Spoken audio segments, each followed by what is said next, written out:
I think Bones is too talented, too intelligent, and too good. He'll make the adjustments and come out victorious, bro.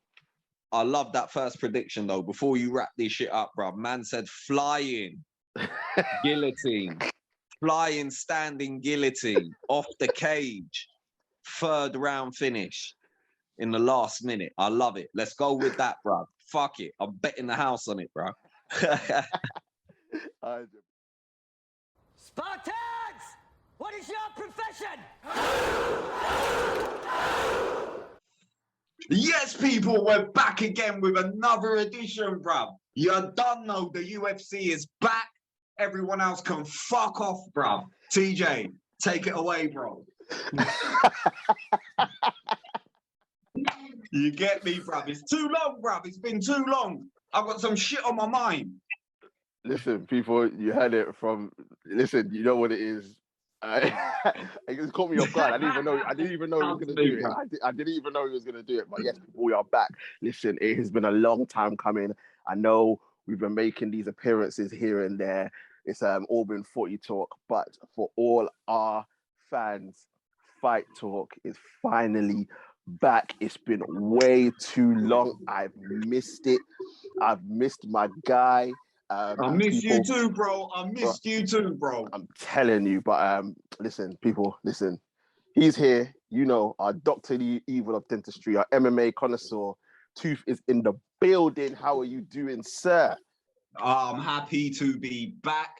And what a card to break down on probably, is this our first MMA show since, whatever it is, bro. Fuck it, let's just jump into it, bro. Who knows, bro. It's all you know, people, it's been too long. But people, we're going to be getting into the UFC 285 is here. We're going to be previewing the stacked card that it is, and talking a few bits and bobs about boxing as well. We're going to try and get everything in, because listen, it's going to be a jam-packed show, and it's one that you're not going to want to miss. But people, as usual, before we start, make sure to like, share, comment, and subscribe to the channel.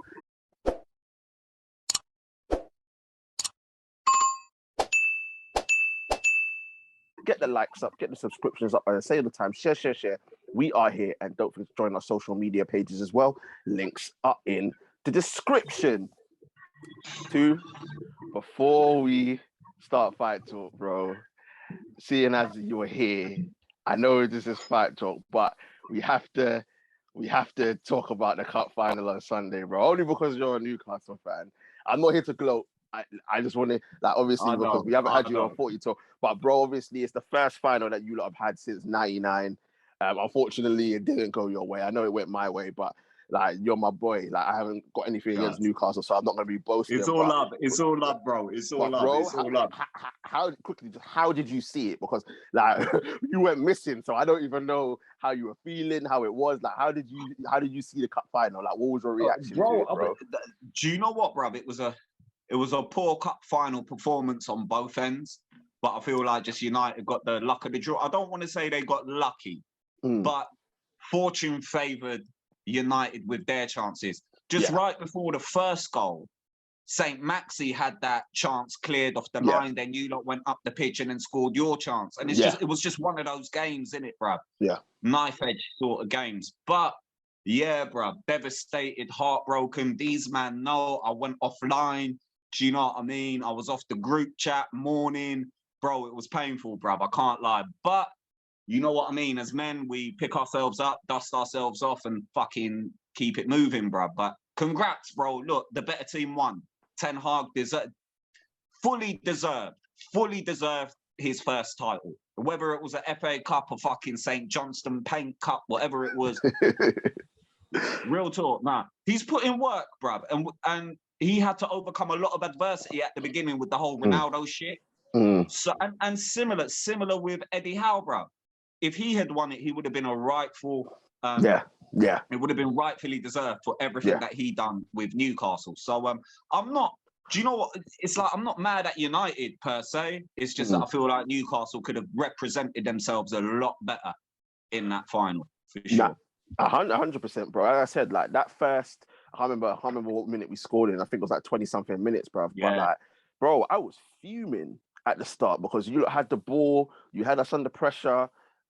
We weren't playing football. We never played football in the final, but the two key moments we scored. Luck of the draw, obviously. I know Nick Pope probably would have saved the second one if it wasn't for Karius and whatnot. Only thing I will say about Newcastle too is that even though you lot played some good stuff, I never felt under pressure, like in terms of shots bearing down on goal and whatnot.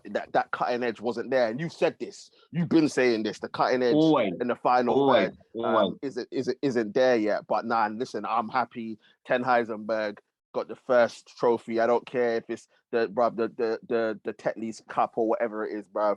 He's got it under the bag. And everyone's like, why United fans getting gassed? I was like, it's been 6 years since we won a trophy. Bro, we've had to live under the turmoil, the trials and tribulations of that Norwegian Frodo Baggins, bruv. Schmeagol, bruv.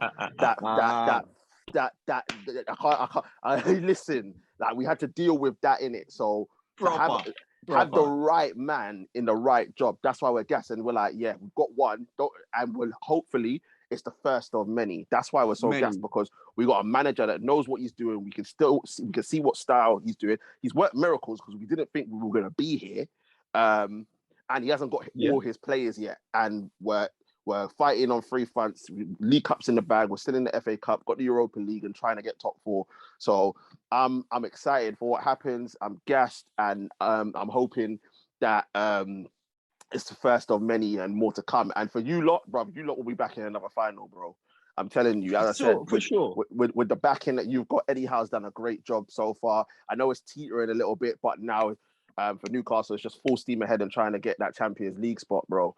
100%. Bro, big summertime for both clubs, isn't it? Big summertime for both of us, bro. All I'm saying is Glazers out, bro. Like, nah, they can't be trying to. Even though I did say it when ST and I did it, I said before I went and got gassed about the Qatari money, I said, and I called it, I said, I guarantee you these guys will only sell a small percentage. They just want an investor and they're going to keep the club. And it looks like that's what we're going to do. And us as United fans, we have to riot, bro, because these guys need to get out. I need that Qatari money. I need to be doing that Busta Rhymes dance. Yeah, when we sign Mbappe. Censor that shit, bro. The channel's going to get shut down, bro. What TJ is trying to say is that the frustration of the United fans may cause a small group of that demographic to go out and behave in ways that may be deemed illegal. However, he is not encouraging this behavior. Of course. But he does understand where these people are coming from. That's what he's trying to say, people. I couldn't have summed that up better myself too, but people, listen, before you talk to one side, because that's not all we're here for. You know what time it is. Like, there was no way that Tu and I were going to miss this UFC 285. What title is it for? What title is it for again? Undisputed Heavyweight title. The GOAT is back. Truth, get back in your box. The GOAT is back. John Bones Jones is back. He's getting back in the octagon. There's still a couple of days too, because anything can happen when it comes to Bones. Anything can happen between now and then. But as of now, the GOAT is going to be back in the octagon this weekend, taking on Cyril Gane for the Undisputed Heavyweight title in the UFC. It was supposed to be Francis. Francis decided to leave. We've been robbed of that fight, which everyone was excited about. But people, this fight is just as exciting because it's something completely different. But talk to me, bro. Like, we've been waiting for this. I think we've mentioned John Jones in like all of our Fight Talk podcasts, bro. Like, just literally waiting for his return. Well, who was his last fight? Was it Dominic? Dominic, innit? Dominic Reyes, yeah. What was that, 3 years ago? 3 years ago. 3 years ago. Fucking hell. 3 years ago, bro. 3 years ago, we've been robbed of Bones Jones, bro. But we're going to get into it, but just off the bat, bro, Jones versus Gane. How are you feeling about this fight? I know we were that before we mentioned it. We were mentioning Francis, but it is Gane. How are you feeling about this fight, bro? Because some people feel a little bit deflated, but I'm just as excited, bro. Do you know what, bro? I was one of those. I was one of those that felt like, yo, what the fuck? Like, why is he fighting Cyril? Do you know what I mean? Because of all the matchups that were out there, pardon me, Cyril was not the one that came to everyone's mind first, second, or even third. And the reason for that being is because Cyril had lost to Francis. So it was almost like, bro, all right, you kind of got to pick yourself back up, go fight a few more people to get mentioned again for a title shot. But also the manner in which Cyril lost was very, bro, you said the word deflating, bro. You were 2 rounds up. You know what I mean, against Francis. You were 2 rounds up against Francis. All you had to do was go out there and dance and you gassed out. And then in the final round, you were in a very dominant position and just got reversed like it was a pillow. So it left a lot to be desired. And especially if you're throwing someone like that up against the GOAT, bruv, it's like kind of like, oh, that where is he going to be a threat? You know what I mean? But going back to what, you know, going back to the names that were mentioned at the beginning when Jones said he was moving up to heavyweight, it was Francis for obvious reasons, that's the champ. But also the stylistic matchup of that one-shot killer knockout power versus someone that can do anything to you, anywhere, anytime in that octagon. Fine. That didn't happen for obvious reasons. Francis sort of priced himself out and now he's in limbo. So next in line, obviously, Stipe. You get what I mean, bro? Stipe, bro, the great white hope, bro. Do you know what I mean? That's the next go-to guy. Arguably the GOAT at heavyweight. You know, 3 UFC heavyweight titles, bro. That fight didn't materialize or happen. And we all know Stipe was calling for it. Right? He was. He wanted it. He was calling for it. He really wanted that fight. He felt robbed because he didn't get an immediate rematch versus Francis. You know what I mean? Now, we've got those 2 out of the way. The next name that was mentioned was Curtis Blades. Now, people don't really fuck with Curtis Blades. He's known as the boring fighter in the division. He's the guy that will wrestle fuck you to death. Take you down, hold you there. But that matchup was intriguing. Again, not because of who he is stylistically it poses. Exactly. It's like, all right, this guy can be a threat to Jones. What if he is the first person that gets Jones on his back? Obviously, Jones moving up a weight class, fighting with the big boys now. And now that fight didn't happen. So you get what I'm trying to say? It's like all the fights that were out there for John, this was, let's say, the most favorable one to give him. But now that we're edging closer to the fight, bro, and we're looking at all these moving pieces, Jones hasn't fought since the Dominic fight. 3 years on the couch. You know what I mean? These are all, oh, maybe Gane can do something to him. You know what I mean? What if he shows up? What if the same John Jones shows up against Ovin St. Preux? You know what I mean? That, like, if those questions start to come up now, then also the fact that he's moved up a weight, he's changed training camp. Now, to a lot of people, right, none of this shit means anything.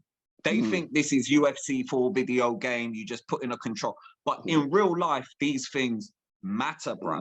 Of course, you know? 100.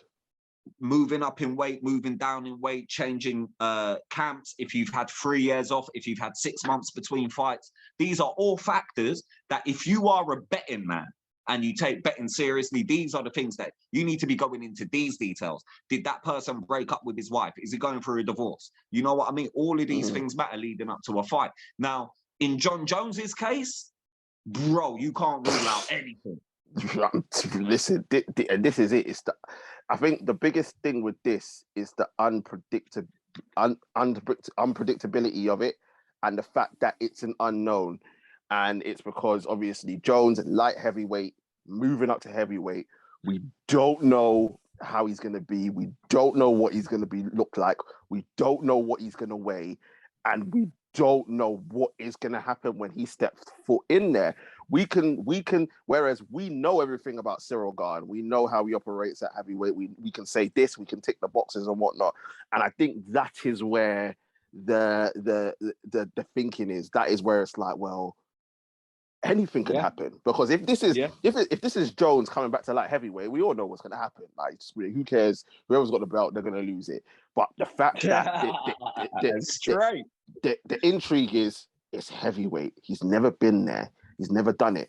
It wasn't the same thing with DC, because DC was a heavyweight. Am I wrong?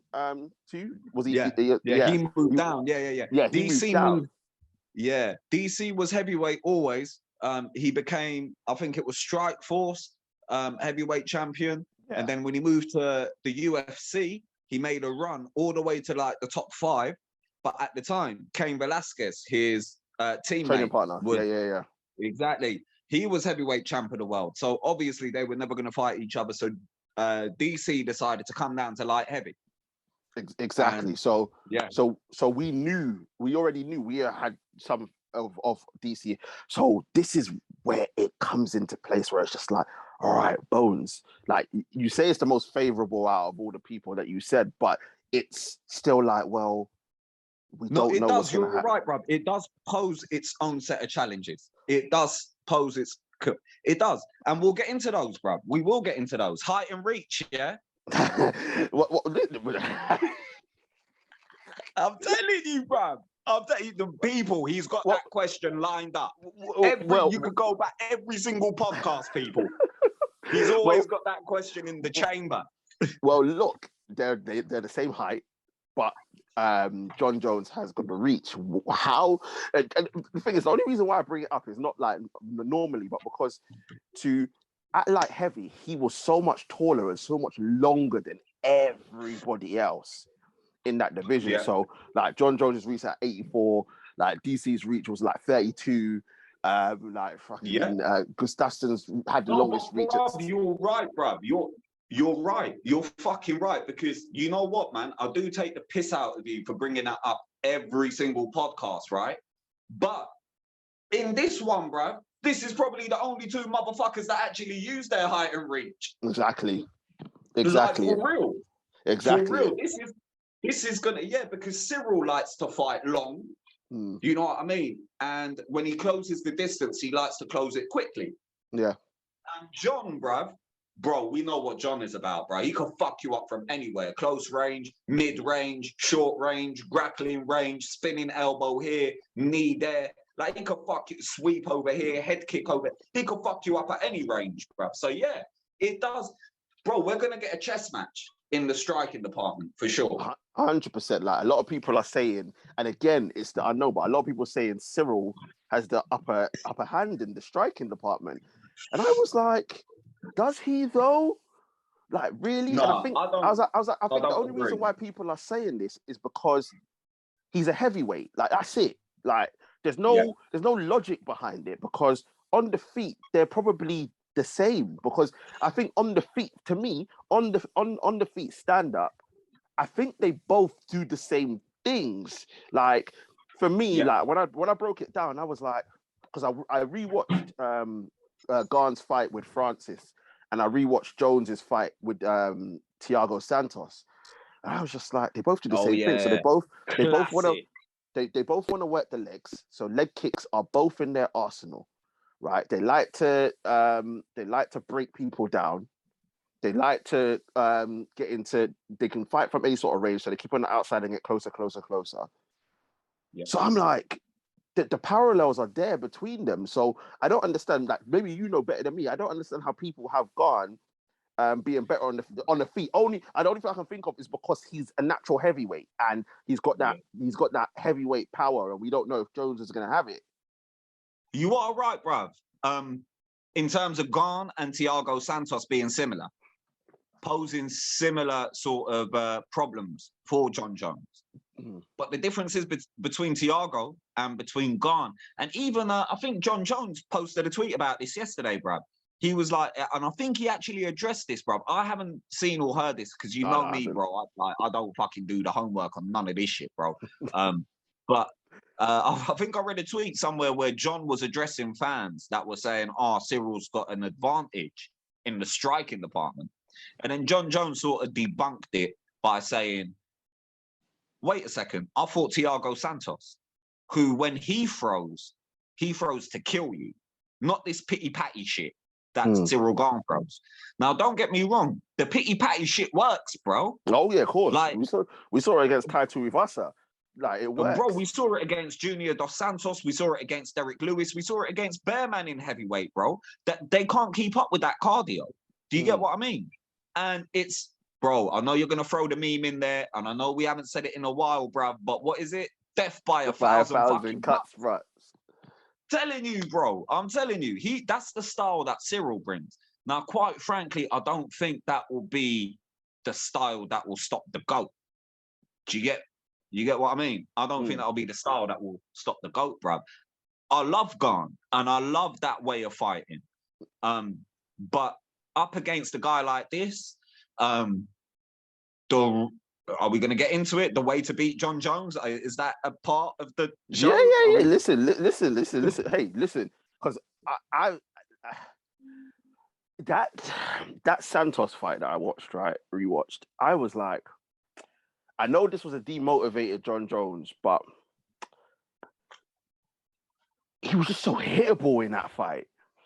And he struggled a lot. And this is why I was going to say Gane's only chance of winning is to keep it on the feet, right? And he's got to do this, like, the leg, because Santos caught Jones a lot with the leg kicks. I know in the end, Jones checked one and that fucked his leg up, right? Yeah, both of them. Both his knees up in that fight. Yeah. But he was just getting hit and whatnot. And I think that's the only way you're going to beat Gane. Because I'm pointing out there, like, I'm not saying prediction, but the only way I see Gane winning this fight is decision. I can't see any other way that he wins it. But I'm just thinking to myself, how do you beat John Jones? Like, how is Gane gonna go about it, bro? You obviously know something that I don't know, but how does Gane beat John Jones in this fight? Because I said, for me, it can only be decision and Floyd Mayweather antics, bro. Oh, bro, listen, Gane is gonna have to fucking clone himself, get another version of him to enter the cage with him. One of them is gonna have to hold John Jones, and the other one's gonna have to beat him. Like, you remember back in the day, WWE style, when they will hold someone up for a steel chair shot, and then the guy will hit his fucking teammate. But bro, even I don't know. I mean, look, I could throw the cliche shit out there. The way to beat John Jones: knock him out, put him in there with someone with power. Put him in there with someone that will wrestle fucking, put him on his back, somewhere that we've never seen him before. We don't know how he will, how he would get out of that situation, because we've never seen him really put on his back. I know Gus done it in their first fight, I think, back in the day. First fight, Yeah. So, but, that didn't and Gus is not really a wrestler. You know what I mean? So it's like, those are really one or two of the only things that we could say about getting to beat John Jones. It's not easy and it's cliche, but at the same time, you can beat him in a decision, because the fight against Thiago and the fight against Dominic, razor sharp. Razor sharp. And I know people are out there trying to say, no, John won it by a country mile or vice versa. Nah. That Thiago Santos fight, especially that one, I was like, bleh. Yeah, he. Bro, I thought he won. I thought Jones won, but I can see why it was a split decision. Yeah, same. And I thought the same about the Dominic fight as well. And this is not me being a. Bro, this is not me being a Jones fan, because real talk, like, out of all the fighters, I respect him, but he's not like one of the ones that I like. The ones that I love, bro. The ones that I will fucking stick my neck out for. John isn't one of those, bro. But real talk, when I watched that fight, as much as I wanted Dominic to win, and as much as by the end of the second round, I was like, bro, all you need is half a good round, bruv. All you need is half a good round. And that's it. And it never came, bruv. It never came. And then I was like, nah, bro, like, I understand. I'll give the next 3 rounds to Jones, because you got to beat the champ. to be the champ. You have to be. You can't have these swing rounds and rely on swing rounds to beat him. So even though I thought Dominic was much closer in his attempt than Thiago, I still scored that fight. I remember this vividly because I was in a room with. You could blur out the names, bro. You could blur out the names. Just say the man them. Just say the man them. The man them, innit, bro? Yeah. And bro, they went mad at me for scoring it for Jones, bro. They went fucking ballistic, bro. I still remember sitting in that room now as I'm saying it. But yeah, man, no easy way to beat Jones. I can't see Gane knocking him out. He might win a decision, but if I had to bet the house on it in the 4th round, flying belly down armbar off the cage. I knew you were going to say something wild like that, bro. I knew that. Chest, bro. With chest. Two, we're both saying the only way Gane was his decision. How much is the cardio aspect going to be a factor in this? Because as I said, it's a new body, it's a new weight for Jones. We don't know. And he's facing heavyweights. So is cardio going to become a factor? Because we know Cyril Gane can go to 5 rounds. I know he gassed out a little bit with Francis, but the size of Francis is always going to weigh down on you. So, but could potentially, if Jones struggles to get Gane down, and Gane's dragging it out, and we get into the championship rounds, is there a potential that Jones could gas out, and that could leave him vulnerable for Gane to get the finish? Do you know what, bruv? If anything, I would be more worried about Gane. Really? And bro, for the exact reasons you said. We've seen him gas out. We've seen him actually, like I said, in the Dominic fight. Dominic didn't gas out. He was 2 rounds up. He just couldn't, he had nothing more for the champ. In Gane's case, he was 2 rounds up and he gassed. You know what I mean? And he couldn't get himself out of positions that are sort of like bog standard entry level MMA shit. You know what I mean, bro? Yeah. Listen, man, Gane will fuck me up, bro. Gane will fuck. But we'll talk. We're speaking truth here. It's like, bro, you're as a fighter at that level. If you're fighting for the world heavyweight title, and this ain't no Bellator, no PFA title. We're talking about the UFC title, bro. There's certain shit you need to be able to do, like getting up off your back against someone that is not a known wrestler, bro. And someone. And that's it, Francis. Like, I think we were all shocked, but the thing is, it's a double-edged sword. You want to know why too? Because we expected a Gane to go in there and absolutely take Gane's head off. But because Gane was so elusive and he was catching Francis and Francis was getting frustrated, right? You tick the box for Gane. You're like, oh, I've got this guy frustrated. He can't really hit me. But then it backfired because then Gane decided to keep you on the ground. And now it's exposed the fact that on the ground, you are not good at all. Like, and now you're coming up against the GOAT, who, if he gets you on the ground, it's nothing but problems. Nothing but problems. Big ones. So I'm hoping that in Gane's fight camp, I watched the countdown for it, bro. He's just been working with wrestlers, because we know Gane can only win this standing. We know with Bones, he can do it standing, or even higher percentage to win it on the ground, bro. Yeah. 100. So it's one of them ones where I think Bones can win it any which way he wants, but Gane can only win it one way. And if Bones gets Gane to the ground, oh my gosh, bruv. Yeah, like, you can, bro. I agree. I think. Do you know what? I'll take it one further. I think, again, using the Francis fight as a reference point for seeing where Gane's level is. If Jones was to get Gane on the ground, I don't think it will be long before he finishes him.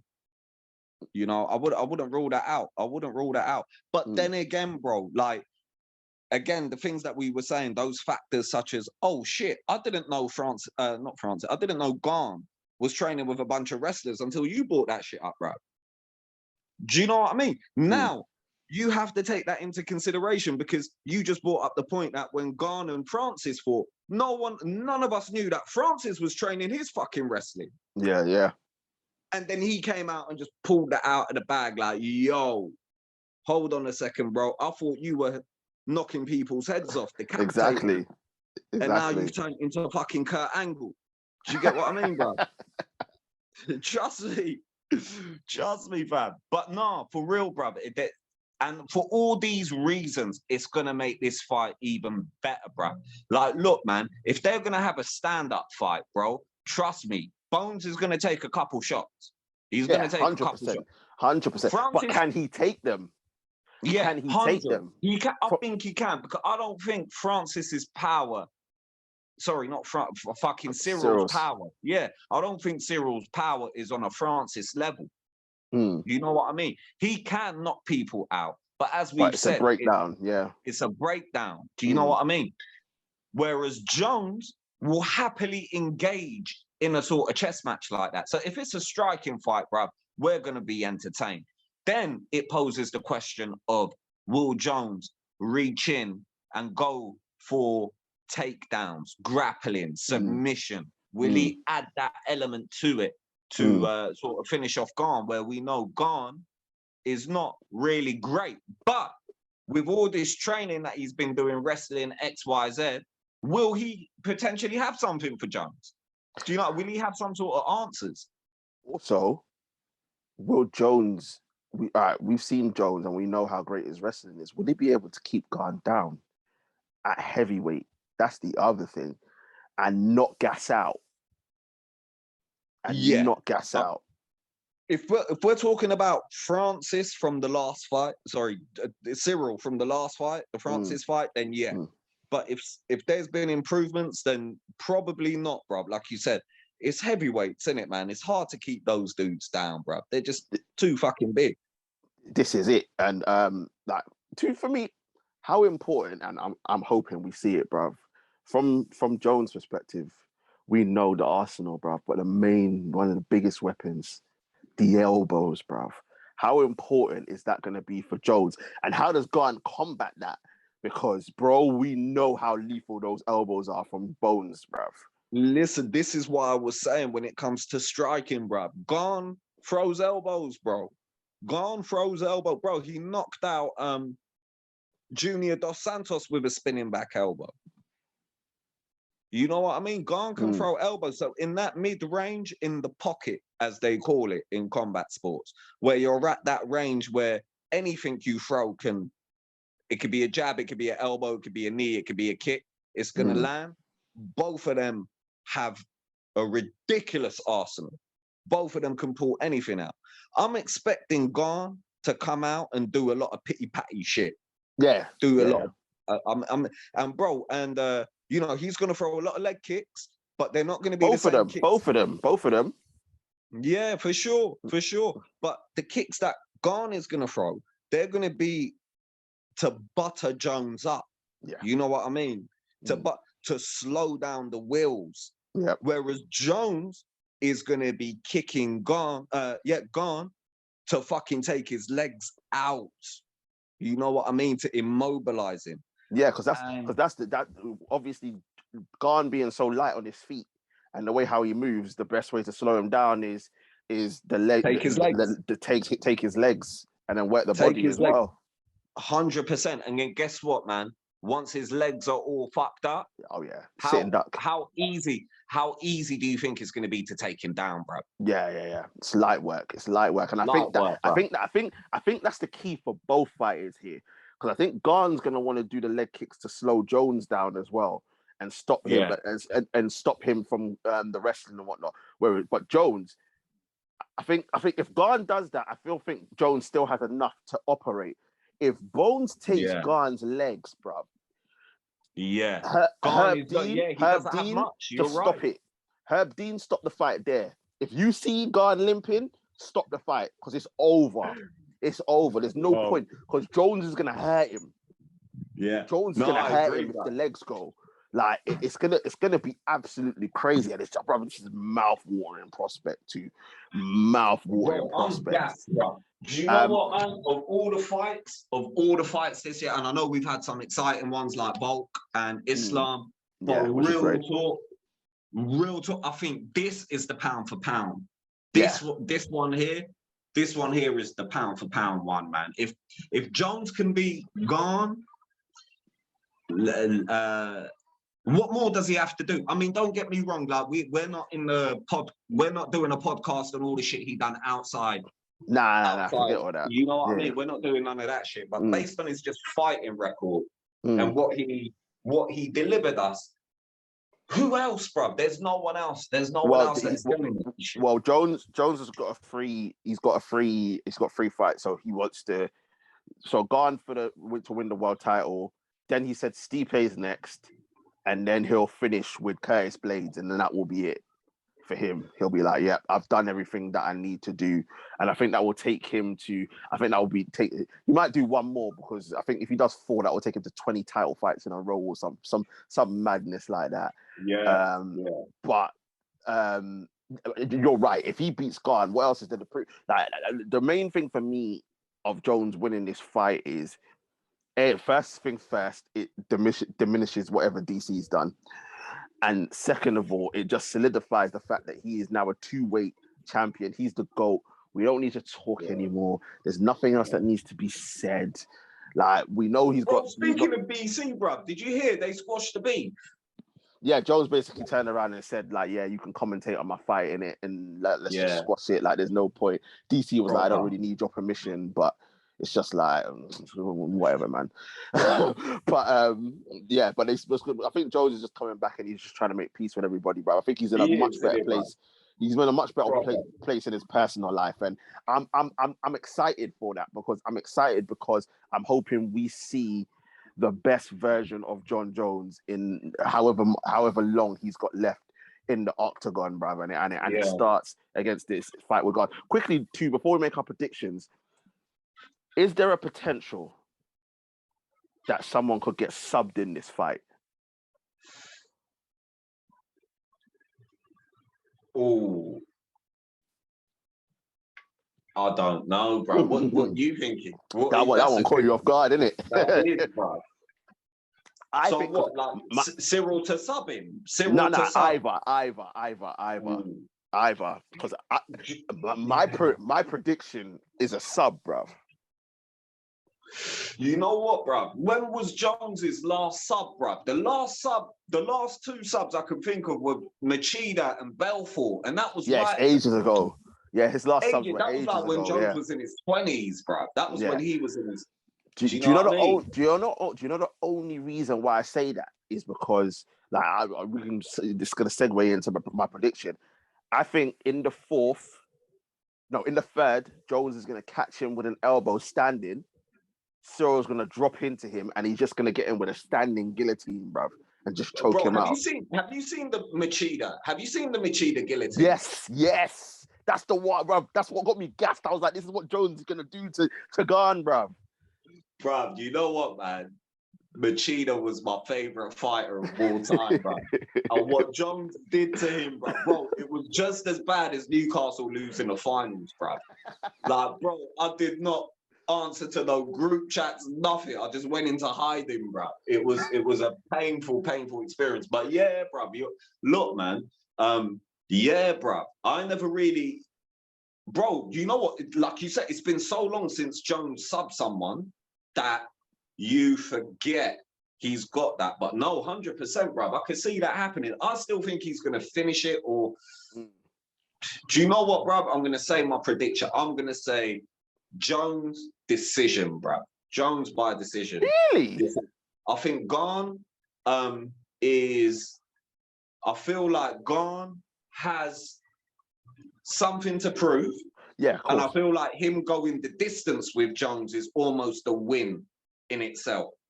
So I feel like Gane's game plan will be going out there to try raise his stock and not be one of the guys that are what's it called? Not be one of the guys that got completely dominated by Jones, like DC or plus, but be one of the guys that you can talk about. All Dominic Reyes, Thiago Santos, like one of the guys that made it really close and difficult for him. So I think Gane is going to go out there and do a few surprises, but also that's my boy as well. Right? I've got to back him. Yeah, 100%. Like, listen, like as I said, like a decision wouldn't surprise me, but I just think Jones coming back, I think he's gonna have something to prove. I think he's gonna want to finish him, and I think the first round, I think Gane's gonna come out fast. He's gonna try and see what Jones is about. Jones is gonna have to adjust a little bit. I wouldn't be surprised if the first round goes to Gane. I think Jones will settle down in the second round, take him down, do some work. Third round, I think he's gonna absolutely obliterate his legs, work with the elbows, and then catch him with the standing guillotine, bruv, and choke him out. But I wouldn't be surprised if it does go the distance, because I think that there's a lot to lose for both fighters in this fight. Jones obviously coming back, people are going to question whether he's really about it. If he loses, was it right to have a 3-year layoff? Are you ready to go? With Gane, it's like, well, if I lose this, where do I go from here? So there's a lot at stake for both fighters. So I wouldn't be surprised if it's cagey at the beginning, but at the same time, I expect Gane to come out fast. I think Gane needs to stick it on Jones early to be like, I'm the natural heavyweight here. So you're in my weight class now. Let me show you what's going on. But I think Bones is too talented, too intelligent, and too good. He'll make the adjustments and come out victorious, bro. I love that first prediction though. Before you wrap this shit up, bro, man said flying guillotine, flying standing guillotine off the cage, third round finish in the last minute. I love it. Let's go with that, bro. Fuck it. I'm betting the house on it, bro. 100, people, look. So excited for the GOAT to be Trust back, me, bro. But listen, there's another title fight. It's the co-main event. It is Valentina Shevchenko versus Alexa Grasso for the sugar. What weight class is it? What is it? Not strawweight. It's the other one. Strawweight. Nah, it's not strawweight. It's the other one. Lightweight. Nah.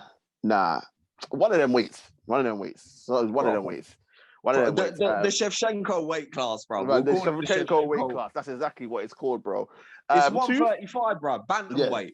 Bantamweight. Yeah. So obviously, this will be Valentina's. I think it's her 9th title. Fight. Ninth defense or something like that. 8th defense or 9th title fight. Against Alexa Grasso. 2, listen, it's not as straightforward as everyone thinks it's gonna be. We saw in Valentina's last fight, there was controversy. A lot of people said she lost that. What was her name? Was it Taylor Santos, right? Yeah. I put her on fraud watch. She got put on fraud watch. Officially on fraud watch. Shevchenko's not on fraud watch, bro. She's got too much money in the bank. Fight, bro. She broke my heart, bro. Because, bro, you know how much I back my fighters, man. Yeah. And I backed her heart as she went into that fight and she lost. You know what I mean? There's an argument for it that she did lose. Obviously, she got the decision, but when you watch the fight, you can see that why people have said she lost the fight, but she got through it. 2, when we look at this fight, do you think Valentina's getting bored? A little bit like Bones after Cormier and Gustafsson, where it's like, I can't beating everybody. These lot aren't really a threat, so we're gonna see this. Or is it a case of, is the gas running out of the tank? Is there a little bit too much wear and tear? Is she now starting to look human again? Because father time, you can't cheat father time. So is that the element, or is it just a case of, you know what, I need to get that burning desire back? And I think the people that she's fighting right now, it's not it. We all know the fight that will do it probably won't happen against Amanda Nunes. But bro, for you, like, how do you see it? Is it father time, or is it just a case of, it's just another one? No, everything you said, all of it plays a big part in a fighter like this when someone's so dominant, bro. So, for example, with Valentina, right? when you've been around for so, first of all, let's hit the nail on the head. The only reason she's still around is to fight Amanda Nunes. Yeah, that's the only reason. Like, bro, that's all. That's what everyone's waiting for. That's what she's waiting for. That's what the UFC are waiting for. Fans are waiting for. Is to set up that trilogy fight. Now, when you have a fighter that talented, that far ahead. I mean, it's the same thing with John Jones, bro. When you're that talented, that elite, and you're that far ahead, and you don't really have competition, right? You can have an off night here and there where it may make you look human, or it may make your opponent look like fucking raw. Where did he summon this fucking Goku energy in the hyperbolic time chamber? Do you know what I mean? Like, because that's a testament to you being such a great fighter for being around for so long, that on your off day, it will magnify how good or great that opponent is performing.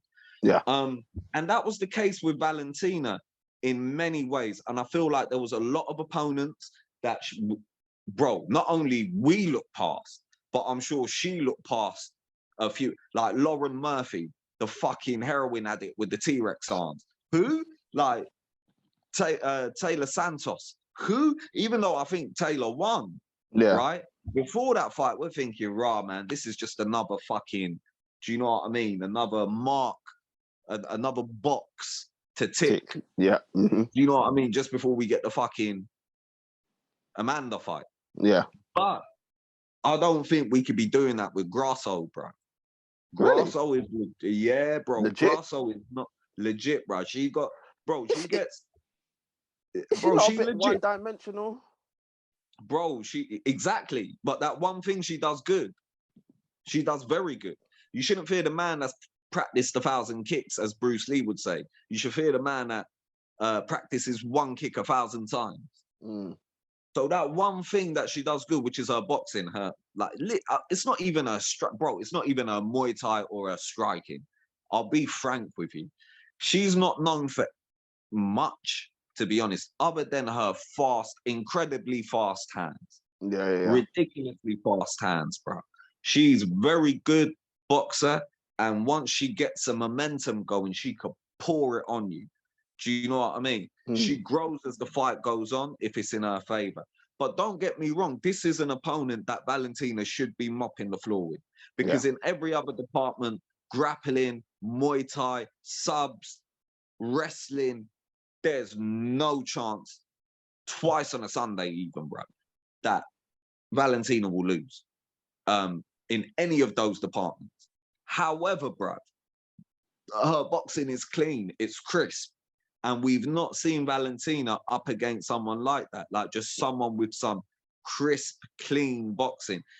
Maybe Amanda, but Amanda posed many more threats than just that. Yeah. You know what I mean? So I rate Grasso, and I do think Valentina should win, and this should be the one that gets us the Amanda fight. Yeah, it has to be. It has to be the one now.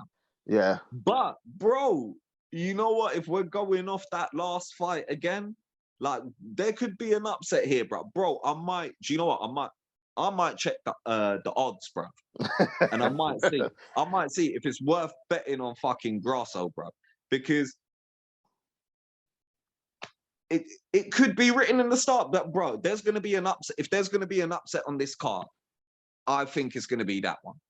I'll leave it as that. That's crazy. But, I just can't see it.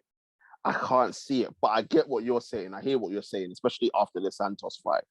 I 100% hear what you're saying. And that would be such a lapse in concentration if Valentina were to lose this fight, because I think all you have to do is just get it to the ground, and then the fight's kind of over, because as I said, very one-dimensional fight. If you want to keep it standing, the only reason why Valentina could keep it standing is purely because you're basically going to turn around and say, I think that I'm that good that I can beat her at her best asset. But apart from that, you just take it to the ground, absolutely ragdoll, maul her, and then just get it out there. I can't see Valentina losing unless she could only beat herself in this fight. So if she doesn't take it seriously, if she doesn't prepare properly, and she's not concentrating, and she's thinking about the golden ticket, which is the Amanda Nunes fight, then there could be a problem. But if she's focused, has prepared properly, I can only see one winner, and hopefully it is a victory that is a resounding one. So it can be like, all right, boom, I'm back. That last one was just a blip. Amanda Nunes, I'm ready. She needs that. She needs that. She needs to erase the memory of, and not only erase the memory, because you can't erase the memory, but sort of repay us, redeem herself for that last performance, bro. Because I can't lie, bro. I gave that fight to Santos, and bro, you know me and Valentina go back. Yeah, like we go back, bro. But I hand on my heart, bro. I'm a man of pride, bro, and that she didn't win that fight, in my opinion, bro. So, but yeah, bro. After hearing you say that, bro, I'm taking that bet off, bro. That's a waste of money. It's straight. What you saying? I'm saying Valentina in bro. I'm saying Valentina in 2, bro. Deep. Sub. Bro, you were gonna, bro. Do you know what? Yeah, I saw it in your, bro. I know you well enough. You were gonna say 1. Last second, you changed it to 2. Bro, head kick, knockout Valentina, bro. Ooh. I can't tell you what round, but I feel like, me being a striker in my background, if I was to go against someone like that, who's so heavy-handed, I will be trying to time that head kick. Yeah, well, yeah, it makes sense. It makes sense. That's me, though. That's me. Valentina is probably thinking like, bro, all I need to do is shoot a good double leg, take her back, choke her the fuck out, and that's the fight done. But yeah, head kick for me. Nah, I hear that 100%. People, 2 title fights, 2 massive title fights on this card. 2, you want to quickly go through the rest of the card? Bro, banging card. The what is it? The mid card fight is what's his name? Shevchenko versus Jeff Neal. Yeah, Shevchenko is future champion. That's all I'm saying, bro. We've slept on him on this podcast for a long time, but I've been watching his career. This guy, 6 knockouts, 6 knockouts, 6 submissions. No, 8 knockouts, 8 submissions. 8 and 8, yeah. Yeah, 8 and 8. Perfect record, 16-0. He will fuck you up anywhere he wants. Do you know what I mean? They will do anything to you. Jeff Neal, heavy-handed, knockout power, good striking. It's just going to be an entertaining fight, but I just don't think he has enough to beat someone like Shevchenko. Then we have who was after that, bruv? It was another good fight, wasn't it? It was it Bo? Is it Bo? Yeah, Bo Nickel. Bo Nickel. Let me get it up. And I'm not sure who his opponent is, but Bo Nickel is he's only 2-0, I think, in the UFC, and 2-0 in his whole career. You know what I mean? Like, he's only had 2 fights in his whole career. He's on a Hamzat sort of vibe right now. The fans are clamoring sort of like to find out more about the mystique of this guy. And yeah, man, he's a very good fighter, bro. I'm looking forward to seeing him. This is his sort of big stage moment. And and you got Gamrot versus Turner. Yeah, bruv. Yeah. That's the lightweight guys, bruv. So Gamrot is from Poland. Big up Poland, Poznan. He is a massive prospect. Loads have been said about him. And same with Turner as well. Turner is a very good fighter. Again, both of these guys are new breed guys. Do you know what I mean? So these are the guys that are looking to take over or come after Dustin Poirier, Justin Gaethje, Charles Oliveira. All these guys are on their sort of way out, unfortunately. As much as they're legends, they're sort of in the twilight zone in their career. So Gamrot and Turner are this next breed of guys that you probably will see challenging Islam in the next few fights coming up after Benil Dariush and all these guys. But yeah, Bo Nickel, just to wrap up on him, he's like sort of the white Hamza right now. And if he wins this fight, trust me, it's a lot of press, a lot of traffic will be coming his way if he wins this fight. This is going to be his coming out party. So, bruv, banging card, but can't wait, man, for that main event. That's what we're all tuning in for. Listen, we cannot wait for that main event. Cannot wait. It cannot come soon enough. Before we wrap up, quickly just touch on the fight that took place over the weekend. Jake Paul versus Tommy Fury, bro. That nonsense. I just wanted to listen. I just wanted to get this out there, bro. And I'm talking to the boxers, proper professional boxers, and their promoters. Look at what you're letting happen to your sport. Look at what you're letting happen to your sport. I know Tooth has been saying for ages boxing is dead and whatnot, and this is just proving that. You've got two guys that you got a YouTuber and you got a guy that I don't know if his brother's a boxer, and they've come and they've not only got pay-per-view money, but they've done it in Saudi Arabia as well, right? And look at the money that they've made from this fight. And we're still out here begging for Spence versus Bud, begging for AJ versus Wilder, begging for AJ versus Fury, begging for Usyk versus Fury, right? Begging for Bivol versus Bertabiev, right? Look at what is happening to your sport. Proper. Yeah. Proper, man. This is why UFC is maybe not financially, but in terms of where it's at, this is why it's clear of boxing right now. Yeah, bro. And this is why we bro, man. I can't remember the last time we done a boxing, man. I can't remember, bro. And it's not that there's Fury. No fights out there. Fury, no, AJ Usyk was the last time. Trust me, bro. And I know there's boxing out there, bro. But it's like it's to that point now where, bro, you see these fights that we're breaking down, man. We're breaking them down. So many fights, so many interesting fighters, backstories. It's packaged well. It's marketed well. You've got fighters from all across the world, different countries, different cultures. Boxing used to have that, bro. It used to have that draw. It just doesn't have it anymore. But, bro, it's turns and roundabouts, innit, man? It's swings and roundabouts, bro. It will come back. Like, all of this shit will die down at one stage, and it will come back, and we will get those fights. And if we don't get them now, the next group, you know, whoever comes in after these guys, hopefully will provide us with that. I mean, we've already got Tank and Garcia fighting. Yeah. Which is cool. I want to see that. Do you know what I mean? So do I. I'd rather see that than him fight fucking Rolly again. Rolly Romero again. Rolly's my boy. Big up Rolly. But you see, man, we know these guys, bro. We invest in these guys, bro. But only when they, do you know what I mean? But only is when they fight real competition that we're like, all right, cool. But yeah, and also, and that's when bro, Devin Haney, bro. I like Devin Haney. Devin Haney's trying to make shit happen as well. Exactly. Haney, this is what I'm saying. Like, what these guys need to look at is, and I understand that obviously the biggest thing is promoters, because obviously, but when you look at what Jake Paul has done, bro, and the following and whatnot, bro, man was on BT Sport box office fighting in Saudi Arabia. My point is that forget these promoters, bro.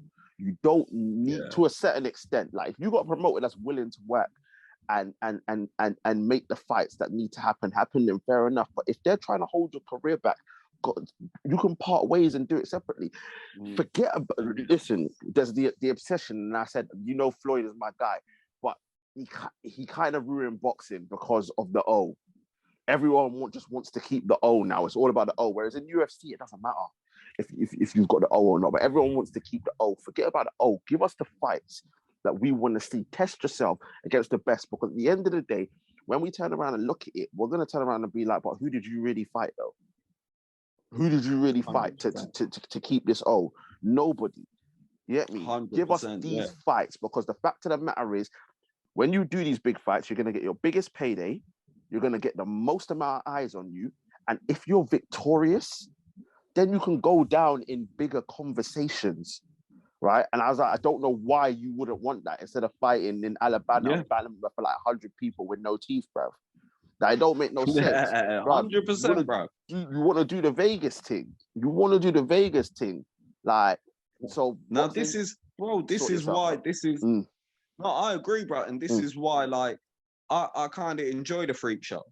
I can't, because you know what, bro? For the longest time, bro, and you know how passionate I am just about combat sports in general, not just MMA, but literally, even if Taekwondo was on the Olympics, bro, you know, I was the first one on the group chat throwing the videos up. Yeah.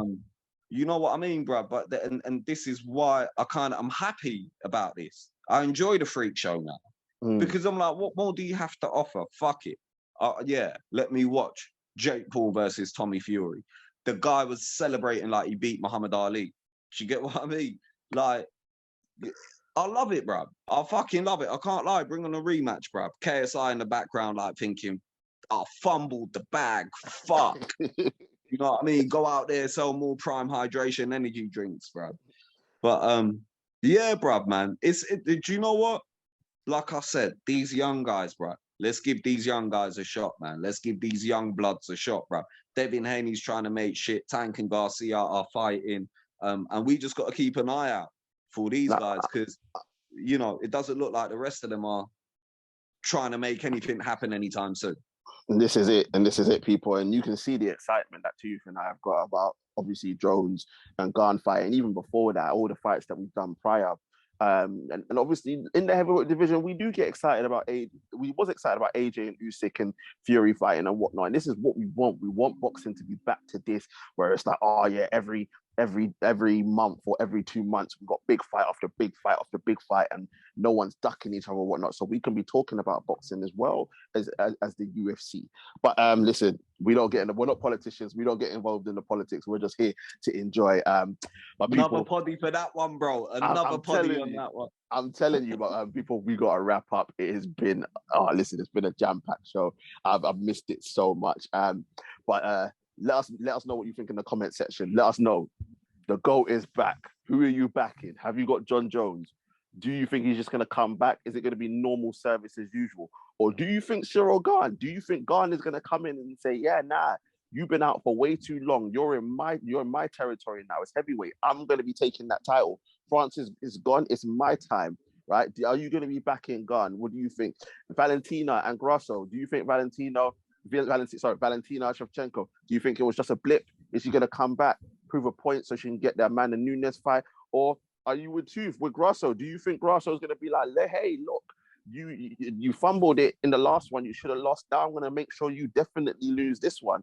Let us know what you think about the rest of the card as well. And let us know what you think about the state of boxing right now. Where are you with it? Are you enjoying the Tommy Fury versus Jake Paul? Or are you on the side of, listen, this is doing too much damage to boxing. I'm not here for it. They need to sort themselves out. We want to hear from you. And as usual, before we go, make sure to like, share, comment, and subscribe to the channel. Get the likes up, get the subscriptions up. As I say all the time, share.